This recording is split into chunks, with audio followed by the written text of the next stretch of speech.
بسم اللہ الرحمن الرحیم۔ کہف سے مراد پہاڑ کے اندر وسیع غار ہے، اور رقیم سے مراد وہ تختی ہے جس میں اصحاب کہف کے نام لکھے گئے تھے۔ اس وقت ایک بت پرست بادشاہ دقیانوس روم کا حکمران تھا۔ اصحاب کہف کے شہر ترسوس پر بھی ان دنوں اسی بادشاہ کی حکومت تھی۔ وہ بادشاہ ہر مومن کو قتل کر دیتا تھا۔ ان نوجوانوں نے جب یہ صورتحال دیکھی تو بہت فکر مند ہوئے اور بھاگ کر ایک چرواہے اور اس کے کتے سمیت ترسوس کے قریب ایک غار میں پناہ حاصل کر لی۔ اللہ تعالیٰ نے ان پر نیند مسلط کر دی، حتیٰ کہ وہ 300 شمسی سال تک سوئے رہے، جبکہ ان کو اس بات کا احساس بھی نہ تھا۔ اس مدت کو اگر قمری سالوں میں تبدیل کیا جائے تو 309 سال بن جاتے ہیں۔ پھر اللہ تعالیٰ نے ان کو جگا دیا۔ انہوں نے سمجھا کہ وہ ایک آدھ سوئے ہوں گے۔ انہوں نے جب اپنے میں سے ایک کو کھانا لانے کے لیے بھیجا تو اس نے سمجھا میں راستہ بھول گیا ہوں۔ لوگوں نے اس کے دیے ہوئے سکوں پر تعجب کیا، حتیٰ کہ صورتحال واضح ہو گئی۔ اب سابقہ حالات بدل چکے تھے۔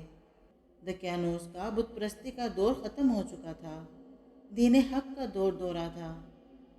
پھر اللہ تعالیٰ نے اصحاب کہف کو دوبارہ اسی غار میں موت دے دی۔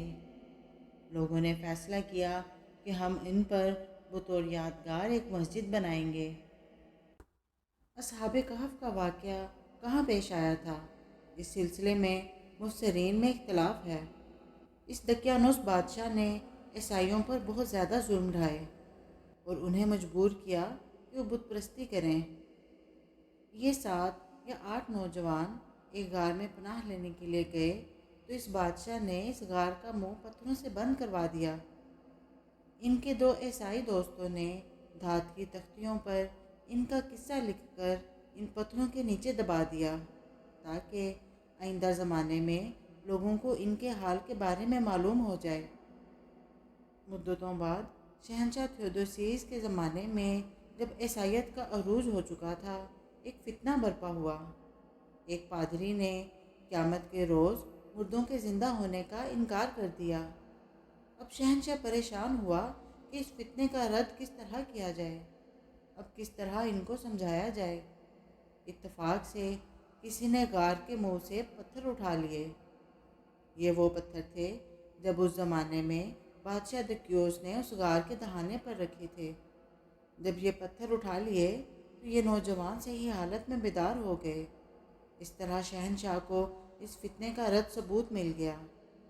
جیسے اللہ تعالیٰ کا ارشاد ہے، ہم نے اس طرح لوگوں کو ان کے حال سے آگاہ کر دیا کہ وہ جان لیں کہ اللہ کا وعدہ بالکل سچا ہے اور قیامت میں کوئی شک و شبہ نہیں۔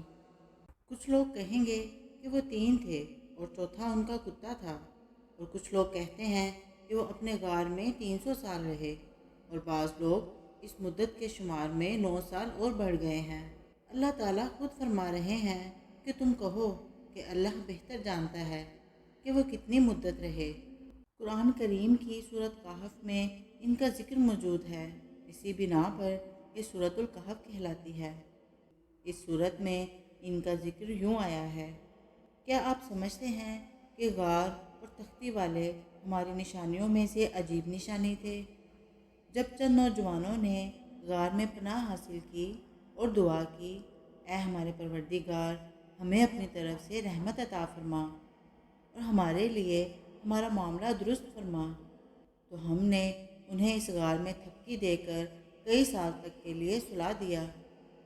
پھر ہم نے ان کو جگایا تاکہ پتہ چل جائے کہ اختلاف کرنے والے 2 گروہوں میں سے کس نے ان کی نیند کی مدت کو صحیح یاد رکھا ہے۔ ہم آپ پر ان کا واقعہ صحیح بیان کرتے ہیں۔ وہ چند نوجوان تھے جو اپنے رب پر ایمان لے آئے، تو ہم نے ان کی ہدایت میں مزید اضافہ فرما دیا، نیز ہم نے ان کے دل مضبوط کر دیے۔ جب وہ کھڑے ہو کر کہنے لگے، ہمارا رب تو وہ ہے جو آسمانوں اور زمین کا رب ہے، ہم اسے چھوڑ کر کسی دوسرے کو قطعاً معبود نہیں کہیں گے، ورنہ یہ تو بہت ظلم کی بات ہوگی۔ یہ ہماری قوم کے لوگ جنہوں نے اس اللہ کے سوا معبود بنا رکھے ہیں، اس کی کوئی واضح دلیل پیش کیوں نہیں کرتے؟ اس شخص سے بڑھ کر ظالم کون ہو سکتا ہے جس نے اللہ تعالیٰ کے بارے میں ایسا جھوٹ گھڑا ہے؟ اب جب کہ تم ان سے اور ان کے معبودوں سے علیحدہ ہو چکے ہو تو اس غار میں پناہ حاصل کر لو۔ تمہارا پروردگار تم پر اپنی رحمت نچھاور کرے گا اور تمہارے معاملے میں آسانی پیدا فرمائے گا۔ آپ دیکھیں گے کہ جب سورج طلوع ہوتا تھا تو وہ ان کے غار سے دائیں طرف کو ہٹ کر گزر جاتا تھا، اور جب غروب ہوتا تھا تو ان کو بائیں جانب چھوڑ کر گزر جاتا تھا، اور وہ غار میں کھلی ہوادار جگہ میں پڑے تھے۔ یہ اللہ تعالیٰ کی عظیم نشانی تھی، لیکن ہدایت تو اسے ہی نصیب ہوتی ہے جسے اللہ تعالیٰ ہدایت عطا فرمائے، اور جسے اللہ تعالیٰ گمراہ کر دیں تو اس کے لیے کوئی ہدایت دینے والا دوست نہ ملے گا۔ تو انہیں دیکھے تو سمجھے گا کہ وہ جاگ رہے ہیں، حالانکہ وہ سوئے ہوئے ہیں۔ ہم ان کی دائیں بائیں کروٹیں بدلتے رہے ہیں، اور ان کا کتا اس غار کے دہانے پر بازو بچھائے ہوئے تھا۔ اگر تو ان کو دیکھتا تو ڈرتے ہوئے بھاگ اٹھتا اور سرتاپا مرعوب ہو جاتا۔ پھر اسی طرح ہم نے ان کو جگا دیا تاکہ وہ ایک دوسرے سے پوچھیں۔ ان میں سے ایک کہنے والے نے کہا، تم کتنی دیر سوئے رہے؟ وہ کہنے لگے، 1 آدھ دن سوئے ہوں گے۔ تمہارا پروردگار ہی خوب جانتا ہے تم کتنی دیر یہاں رہے۔ تم کسی کو رقم دے کر شہر کی طرف بھیجو، وہ تلاش کر لے کہ حلال اور صاف ستھرا کھانا کہاں سے ملتا ہے، وہاں سے وہ تمہارے لیے کھانا لائے۔ اسے چاہیے کہ وہ نرمی اور سمجھداری سے کام لے اور کسی کو تمہارے بارے میں کچھ نہ بتائے، کیونکہ اگر انہیں تمہارا پتہ چل گیا تو تمہیں پتھر مار کر ہلاک کر دیں گے، یا تمہیں پھر اپنے دین میں لوٹنے پر مجبور کریں گے، اور اگر ایسا ہوا تو تم ہرگز کامیاب نہ ہوگے۔ اسی طرح ہم نے لوگوں کو ان نوجوانوں پر واضح کر دیا تاکہ انہیں پتہ چل جائے کہ اللہ کا وعدہ سچا ہے اور قیامت میں کوئی شک و شبہ نہیں۔